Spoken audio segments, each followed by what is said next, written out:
The transport shuttle shuddered as it broke through Carthus Prime's stratosphere. Lyra Vale kept her hands folded on her knees, her posture perfectly straight, her eyes fixed on the storm-laced jungle world spinning beneath the glass.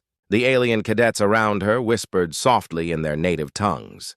They thought she couldn't understand them. She could. "She just didn't respond. She doesn't even blink," one hissed. "Typical Deathworlder," another muttered. "Pretends to be calm until the killing starts." Lyra didn't flinch. Her heartbeat stayed slow, steady. Earth had trained her for worse. Volcano ash in the air, predators that could smell fear, oceans that could swallow continents. Compared to that, alien stares were almost peaceful. When the shuttle docked with the Virellan Academy of Discipline, the metal floor vibrated beneath her boots. The corridor beyond gleamed like liquid steel, sterile, polished, perfect. Every sound echoed too cleanly, as if even noise required permission here. Cadet Vale, a tall insectoid figure, greeted her at the docking bay. Its exoskeleton shimmered in copper hues, its multiple eyes moving in subtle synchronization. "Instructor Kareth Vorn, you will address me as Instructor at all times. You will not speak unless spoken to. Understood?" "Yes, Instructor," she said evenly. The alien tilted his head, its mandibles tightening. "Your kind has much to learn about restraint." "I've heard," she replied. He didn't like that. The silence that followed felt deliberate, a test wrapped in stillness. Lyra met his stare without shifting. The alien's posture flickered, barely perceptible but real. He turned abruptly and strode down the corridor. "Follow. Do not fall behind." The academy was a monument of order. Every wall pulsed with faint light. Alien cadets of dozens of species moved in precise formations, reptilian soldiers with scaled armor, feathered scholars with bioluminescent wings, crystalline beings that hummed softly when they breathed. Amid them all, Lyra's soft footsteps were the only organic sound. They passed through a hall filled with trophies, holographic recordings of past cadets mastering impossible challenges, combat in zero gravity, endurance trials on volcanic moons, telepathic duels. Each plaque glowed with alien names. None were human. Vorn noticed her gaze. "You will not find your species here," he said. "Your world joined the Accord less than 5 standard years ago. You are experimental?" Lyra's expression didn't change. "I'll do my best not to break the experiment." Vorn stopped walking. The corridor's hum seemed to fade. "Cadet Vale," he said quietly. "Here, humor is considered a sign of immaturity." "On Earth," she replied, "it's considered proof of control." Something in his eyes shifted, a momentary flash of interest, quickly buried under irritation. "You will be tested tomorrow in my class. Consider this your only warning. Arrogance from Deathworlders ends poorly." "I'll remember," she said. Her assigned quarters were minimalist. 1 bed, 1 screen, no window. A small symbol above the door marked her as Human Cadet, Class D. When she entered, the temperature automatically adjusted to Earth norms. The system hummed as it recalibrated for oxygen levels that other species found unbearable. She set her duffel on the bed and opened the only compartment that mattered. Inside lay a single photo, her mother smiling beneath the scorched skies of Earth's equatorial plains. Behind her, lightning forked across the horizon. Humans smiled during storms. Aliens called it madness. Lyra placed the photo under the pillow. She didn't need to look at it again. Just knowing it was there was enough. The next morning began before dawn. The Academy's artificial light simulated sunrise with mathematical precision. She dressed in the Academy's silver uniform, the fabric light yet resilient. When she entered the mess hall, the noise cut short. Hundreds of cadets turned to look. "She's the human," a reptilian cadet whispered.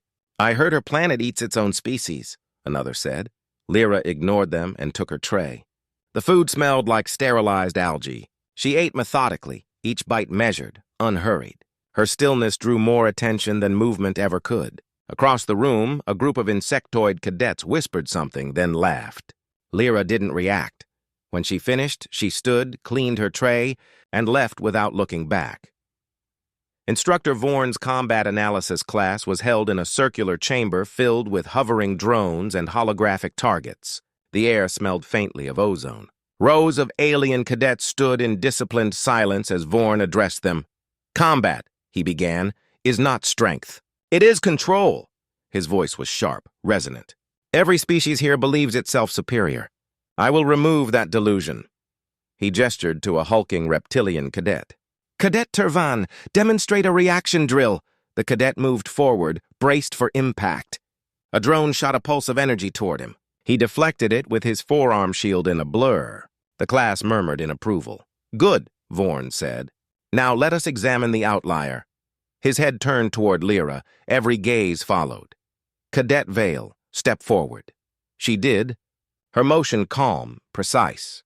Vorn circled her slowly, studying her like a specimen. "You've survived gravity pressures that crush most species.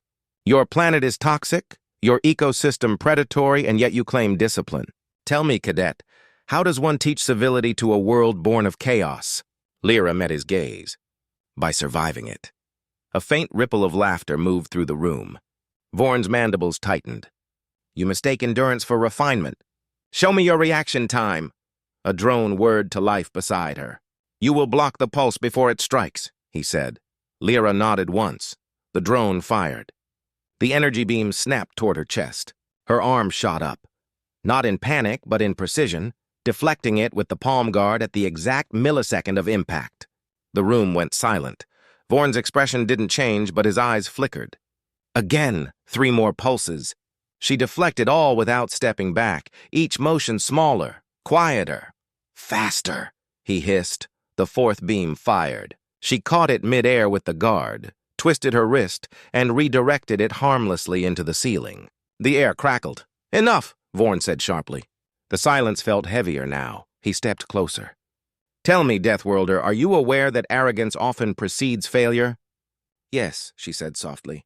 "I've seen it kill faster than gravity." A flicker of emotion crossed his face, half anger, half fascination. "Tomorrow," he said, "you will face a live demonstration. The Academy will see if Deathworld discipline survives humiliation." "I'll be there," she replied. When the class ended, whispers followed her down the hall. She deflected a Virellan drone with bare reflexes. She didn't even sweat. But Lyra didn't hear them. Her mind was already quiet, her focus narrowing on what came next. Tomorrow, she would not just endure the test. She would redefine what restraint meant to a galaxy that thought silence was weakness. She stood by the viewport, watching Carthus Prime's storms churn below. Lightning flashed across the horizon, painting her reflection in ghostly light. The Deathworld girl smiled faintly. The Academy would learn soon enough. Earth had never raised monsters. It had raised survivors who didn't need to move to be dangerous. The training hall shimmered under sterile white light, walls humming with invisible machinery. Rows of alien cadets stood in disciplined silence, their eyes fixed on the circular arena in the center. Every morning at the Virellan Academy began with evaluation drills, but this session felt different. Whispers from the previous day had spread through every corridor. The human girl had matched a Virellan drone. Lyra Vale stepped through the automatic doors. Her boots clicked softly against the metal floor. Conversations stopped mid-sentence. The air felt heavier. She walked to her assigned position without looking at anyone, every movement controlled, deliberate. Instructor Careth Vorn waited near the center. His exoskeleton gleamed in the artificial light, and his multifaceted eyes tracked her approach with cold precision. He didn't greet her. He didn't need to. The challenge was already implied. "Cadets," his voice echoed, low and sharp. "Today we study composure under stress. We will determine whether emotionless discipline is a virtue or a mask." Every alien turned toward Lyra. Vorn's tone hardened. "Cadet Vale, step forward," she obeyed. No hesitation. The instructor circled her like a predator gauging a rival. "You were impressive yesterday," he said, "but reflex is not control. A Deathworlder's instincts are dangerous, unpredictable. You will prove that yours are not." Lyra met his eyes. "I'll do my best," he tilted his head. I require perfection, not promises. The drones activated, rising from the arena floor. 4 spheres hovered around her, pulsing with blue light. Vorn raised one clawed hand, and the hall dimmed. Begin.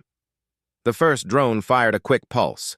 She shifted slightly, letting it pass within an inch of her shoulder. The second followed immediately. She turned her wrist, deflecting it with surgical precision. A third descended rapidly, firing from below. She dropped her weight, redirected the beam into the wall. Sparks flickered. The cadets whispered in awe. Even Vorn's expression changed slightly, though his voice stayed cold. Faster! The drones blurred. Bolts of light crisscrossed around her. She moved with unsettling calm, body aligned, eyes steady, no wasted motion. Her breathing remained even. Stop! Vorn's voice cut through the noise. The drones powered down, retreating into the floor. You react flawlessly. But tell me, do you understand why you react? Lyra straightened. Because I must. The instructor took a step closer. No, because you fear failure. I don't fear failure, she replied quietly. Only stagnation. A low rumble moved through the audience. Some cadets smirked. Others looked away. Vorn's mandibles twitched in irritation. You speak of growth. Yet your kind's history is war, not wisdom. History shapes instinct, she said, not destiny. He moved closer, the sharp scent of ozone filling the air. So you believe you've mastered your instinct? Yes, then prove it. He turned to the class. Observe closely. A Deathworlder claims control. Vorn gestured to the gravity console. The floor vibrated as the field intensified. Lyra felt her knees press heavier into the ground. The air thickened, pulling on her shoulders like invisible chains. Standard Virellan gravity, he announced. Now Earth gravity. The pressure doubled. Some cadets looked away, uncomfortable even watching. Lyra adjusted her stance, muscles tightening under the strain, but her face stayed calm. Impressive, Vorn said, voice dripping with disdain. You stand, but you don't understand humility. He stepped closer, lowering his voice so only she could hear. Humans mistake endurance for superiority. You endure because your world forced you to. Not because you're strong, because you're desperate. Lyra didn't blink. Desperation keeps things alive. His hand twitched. Arrogant, he raised his voice again. Tell me, Deathworlder, if I were to correct your defiance now, would you fight me? No. You'd submit? No. Vorn's mandibles flared. Then what would you do? She met his gaze without flinching. I'd wait. Something inside him snapped. The tension that had been building since she arrived found its outlet in one gesture. His hand rose, swift, deliberate, commanding. The room froze. The sound of air filters seemed to stop. Every cadet stared. Lyra didn't move. The motion of his raised arm wasn't fast. But it was heavy with intent. A ritual gesture of dominance that every cadet knew meant humiliation. No one dared challenge an instructor. No one except her.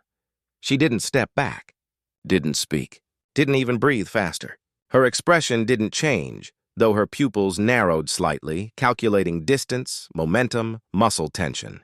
The entire hall could feel the moment stretch like a wire pulled to breaking. Vorn's hand trembled slightly in the air. Something in her stillness unnerved him. It wasn't defiance. It was the complete absence of reaction. He lowered his hand slowly. The silence pressed against every wall. Her voice, when it came, was barely audible. Are you finished? The question hit harder than any shout. Vorn's jaw tightened. You presume too much. I only asked a question. You mock this institution. I follow its rule, she said calmly.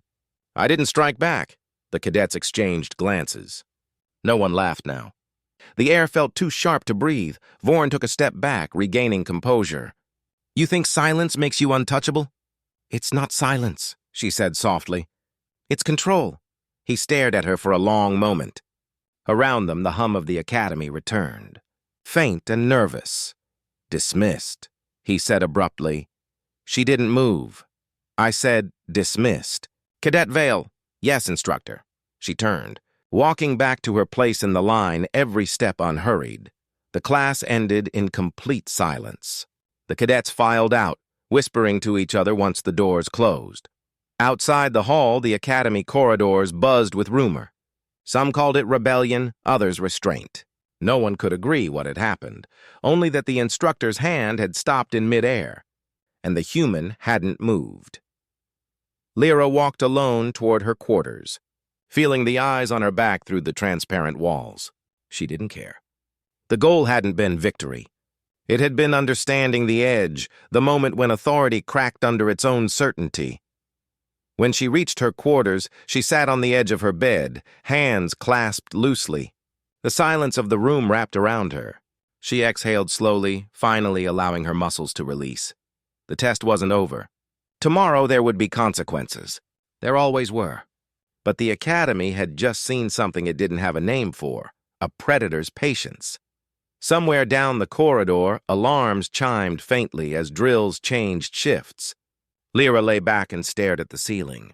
Her reflection looked calm, but her mind replayed every second of the moment when Vorn's hand rose. That silence had power, and power, once recognized, could never be forgotten.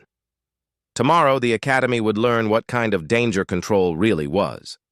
The Academy never slept, but after that morning it felt quieter. Conversations dimmed when Lyra Vale entered a room. Cadets who once mocked her now watched her with wary respect, whispering to each other only when she passed out of earshot. No one mentioned the hand that had frozen midair, yet the story traveled faster than sound. They called it the stillness. Instructor Vorn hadn't spoken to her since the confrontation. He conducted classes with mechanical precision, pretending nothing had happened. But his voice lacked its usual confidence. It carried restraint now, like a blade blunted at the edge. Lyra noticed every hesitation. Silence had become her shadow, and his. That evening, the command council summoned her. She entered the chamber lined with crystalline panels, each reflecting faint light. The counselors were of various species, seated in a semicircle, minds sharper than weapons, gazes cold and analytical. Counselor Resh, a translucent being whose form shimmered like liquid glass, addressed her first. Cadet Vale, we've received reports of an incident during combat instruction. Lyra stood at attention. Yes, Counselor. Your instructor claims you displayed inappropriate defiance. I followed Academy protocol, she replied evenly. No aggression, no insubordination. Only restraint. Another counselor, a scaled Catharan general, leaned forward. Restraint that unbalanced an entire class. The instructor's authority collapsed in front of 50 cadets. Lyra met his eyes. Authority shouldn't collapse if it's built on control. A faint ripple of amusement passed through the chamber. The Catharan's tail twitched, uncertain whether to be impressed or insulted. Resh tilted its head. Your species fascinates us, Cadet. You wield silence as others wield weapons. Do you understand the psychological disruption you've caused? Yes, she said softly. But it wasn't intentional. That makes it more dangerous, Resh murmured. Dismissed. When she stepped out into the corridor, the artificial lights dimmed to simulate dusk. Through the glass wall, Carthus Prime burned with storms below, lightning illuminating the clouds like veins of fire. Someone waited near the end of the hallway. Instructor Vorn. He stood rigid, hands clasped behind his back. The corridor stretched between them like a battlefield no one wanted to name. Cadet Vale, he said, voice steady but lacking its old venom. Instructor. You've made yourself a symbol, he said. Half the cadets now mimic your stillness. The others fear it. You've disrupted equilibrium. I only stood still, she replied. Exactly. He stepped closer. You don't understand what you've done. In this place, hierarchy is survival. Fear maintains order. And silence breaks it? He paused. Silence invites uncertainty. And uncertainty breeds rebellion. She looked at him without hostility. Maybe control shouldn't rely on fear. Spoken like someone who's never commanded lives. She met his gaze. Spoken like someone who's forgotten what fear is. The words struck deeper than she intended. Vorn's mandibles twitched, his breathing uneven. You think yourself superior? No, she said quietly. Just human. Something in her tone disarmed him. He turned away, staring through the glass toward the storm below. On my world, strength means obedience.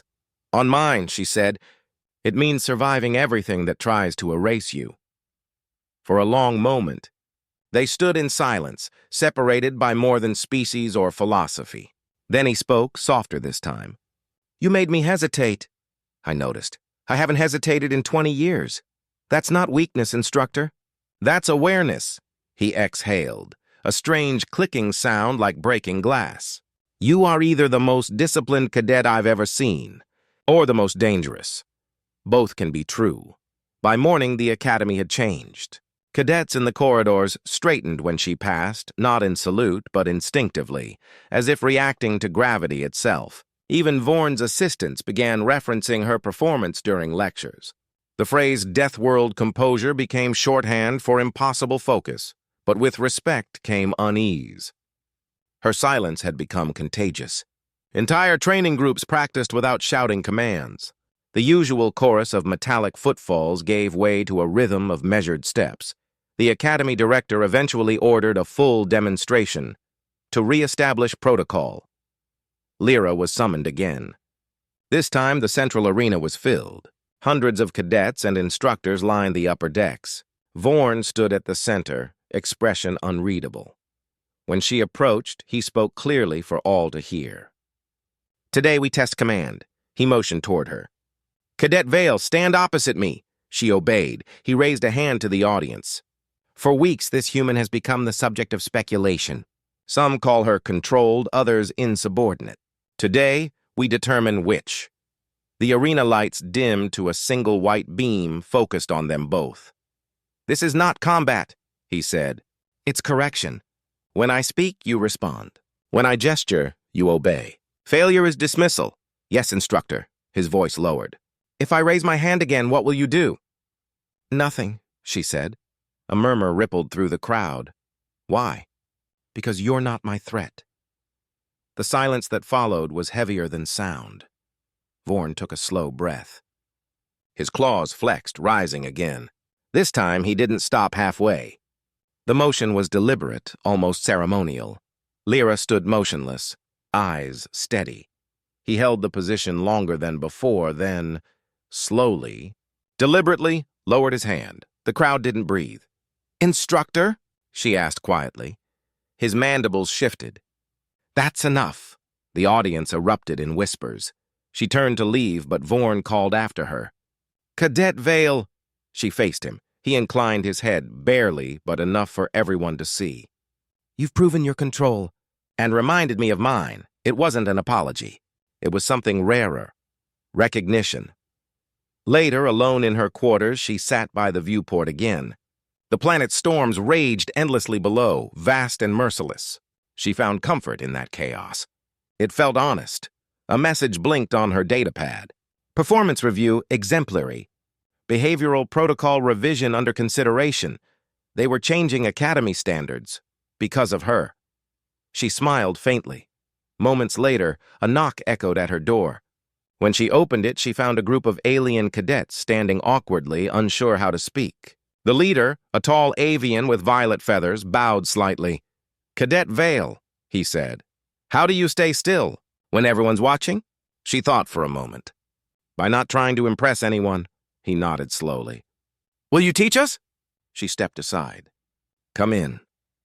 As they entered, the hum of the academy's life support faded into background rhythm. For the first time, the sterile halls felt almost human, alive with quiet purpose instead of fear. Lyra spoke calmly, explaining breath control, thought spacing, micro-muscle restraint, the science behind stillness. But more than that, she told them something the academy had never taught. Discipline isn't about suppression, she said. It's about choice. You control what owns your reaction. When the session ended, they left in silence. Different now. Lyra watched them go, then looked at the storm again. The galaxy had seen humanity's fire countless times. Wars, rebellions, explosions of defiance. But this was new. This was what came after evolution. The understanding that survival wasn't about striking back, but choosing when not to. Somewhere in the distance, thunder rolled across the atmosphere, echoing faintly through the orbital walls. Lyra closed her eyes. The Deathworld had taught her many lessons, but the most important was this. Even predators pause before they strike, and when they don't move, everything else does. The Virellan Academy had not changed in structure, yet something within its walls felt alive now. The corridors once filled with the sharp rhythm of drills were quieter, measured, intentional.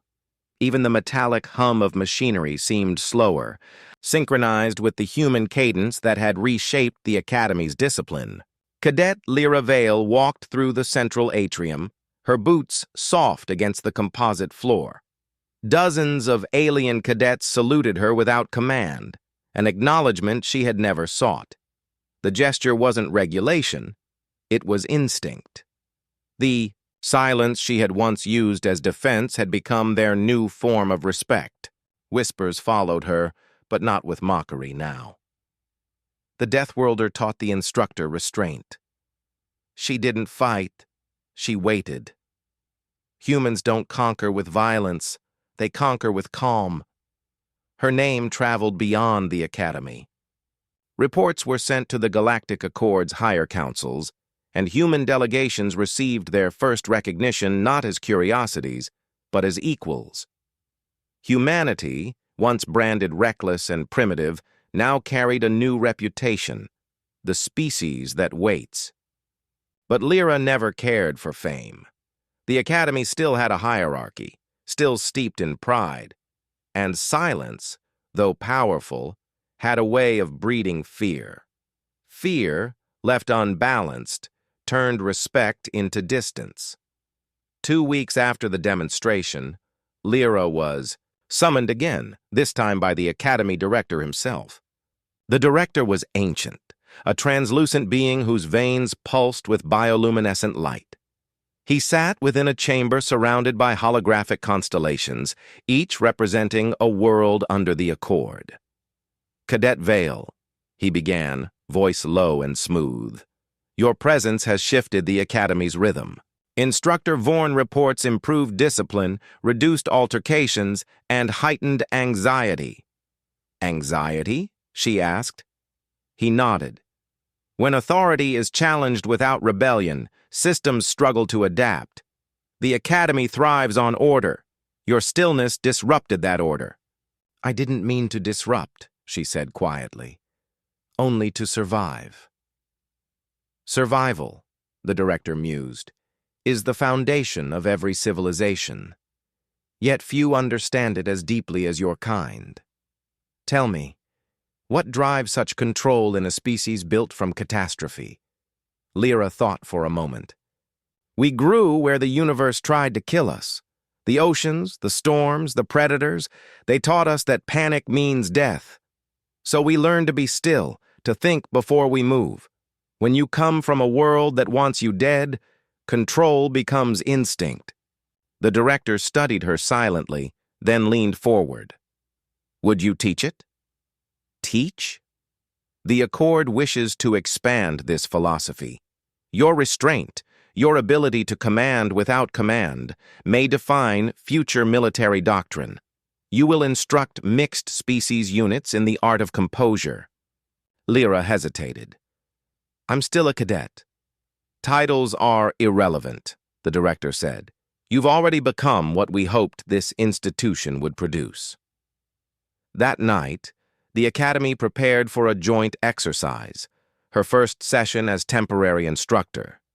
The training arena was crowded, reptilian shock troopers, avian tacticians, crystalline strategists. They stood in formation, waiting for orders from the human they once mocked. Lyra stood before them, no podium, no raised platform. She spoke softly, yet every ear turned toward her. You've all been trained to move fast, she began, to strike before the enemy reacts. But that's not what wins battles. It's what ends them quickly.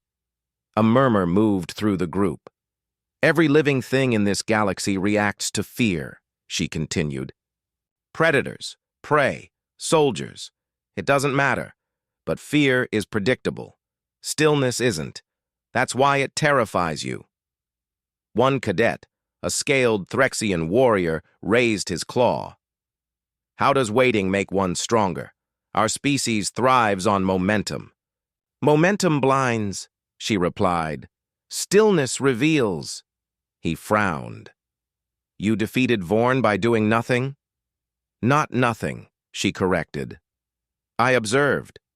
I let him reveal his limit. Then I did what he couldn't. Stop. Another cadet spoke up, voice uncertain. And if the opponent doesn't stop? She smiled faintly. Then they show you where to strike. A quiet ripple of understanding passed through the ranks. She motioned to the drones above. Let's test it. The simulation began.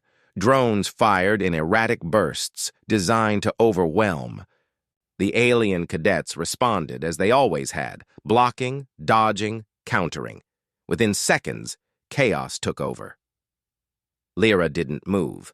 She stood at the center, eyes tracing the rhythm of the attack patterns. Slow your reactions, she ordered calmly. Don't fight. Listen. The command confused them, but her voice cut through the noise with unnatural steadiness. Every weapon hums before it fires, she said. Every opponent breathes before they strike. You don't need faster reflexes, you need better timing. Gradually, the chaos settled. Movements became deliberate. Pulses missed their marks. The cadets found a new rhythm, not speed, but synchronization. Within minutes, the room shifted from frantic defense to coordinated calm. When the final drone powered down, the silence felt different. Not tense, but centered. Lyra looked around. Control doesn't mean suppressing your instincts. It means knowing when they're wrong. The cadets stood straighter. The lesson had landed. After the exercise, Instructor Vorn approached her quietly. His posture lacked the rigid dominance it once carried. You turned combat into meditation, he said. I didn't, she replied. They did. I just reminded them what fear sounds like when it fades. Vorn considered that, then nodded slowly. When you first arrived, I thought your silence was defiance. Now I see. It's focus. She met his eyes. Fear made me learn it. You made me prove it. He gave a dry, clicking laugh. Perhaps that makes us both instructors now. Weeks passed. Word of the Deathworld cadets' training spread to other academies. Instructors from across the Accord requested observation rights. Videos of her stillness during combat drills circulated through interstellar channels, always the same image, a human standing perfectly motionless as chaos unfolded around her. She never spoke in those recordings. She didn't need to. But as recognition grew, so did her unease. She hadn't intended to create a legend. She had only wanted understanding. Late one night, she walked to the observation deck, where the stars stretched endlessly beyond the transparent dome. The storms of Carthus Prime flickered far below, painting her face in flashes of white and blue. Vorn joined her silently. They're calling it the Veil Doctrine, he said. She sighed. It's just survival. He shook his head. No, it's evolution. They stood together for a long moment, watching lightning crawl across the planet. Finally, she said, Do you think they'll ever stop fearing us? Perhaps, he replied. When they realize fear isn't your weapon, it's your gift. Lyra nodded slowly. Fear taught us everything, even how to be still. The next day, she prepared to leave the academy. Her transfer papers bore the seal of the Galactic Accord. She was being reassigned to instruct at a new interspecies command school on Titan Prime. As she packed her few belongings, she paused at the small photograph beneath her pillow, her mother smiling beneath Earth's thunderous sky. She slipped it carefully into her uniform pocket. At the docking bay, cadets and instructors lined up silently.